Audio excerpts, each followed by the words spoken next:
Education chapter number 3 question قومی تعلیمی commission 1959 کی رپورٹ ایک جامعہ تعلیمی پالیسی تھی، اس کو واضح کریں۔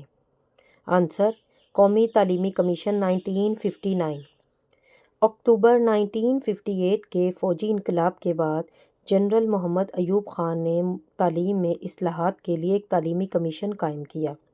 کمیشن نے تمام تعلیمی شعبوں کے لیے ٹھوس اور قابل عمل تجاویز پیش کی، جن میں سے اکثر کو تسلیم بھی کر لیا گیا۔ چند اہم تجاویز یہ ہیں۔ نمبر 1، رہنمائی اور مشاورت کا پروگرام۔ طلبہ کی فلاح و بہبود اور رہنمائی کے لیے یہ طے کیا گیا کہ ہر ثانوی، فنی اور اعلیٰ تعلیم کے ادارے میں رہنمائی اور مشاورت کا شعبہ قائم کیا جائے اور وہاں پر رہنما مقرر کیا جائے تاکہ بلا سوچے سمجھے اور بے مقصد تعلیم حاصل کرنے والے طلبہ کی رہنمائی کی جا سکے۔ نمبر 2، نظامی امتحانات۔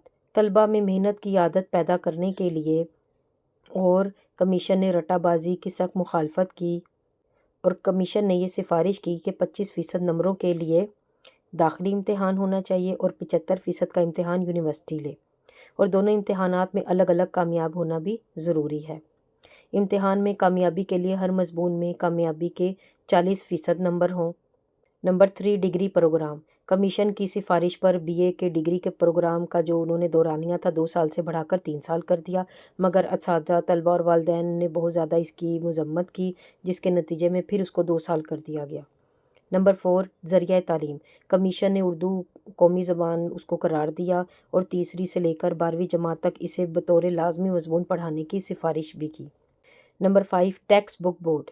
کمیشن نے درسی کتب کی طباعت کی، اس کی اشاعت کی اور تقسیم کے لیے ٹیکسٹ بک بورڈ کے نام سے ایک خود مختار ادارہ بنانے کی تجویز پیش کی، اور یہ خلاصے، گائیڈیں، امدادی کتب کی اشاعت اور خرید و فروخت کو بھی غیر قانونی قرار دینے کی سفارش کی۔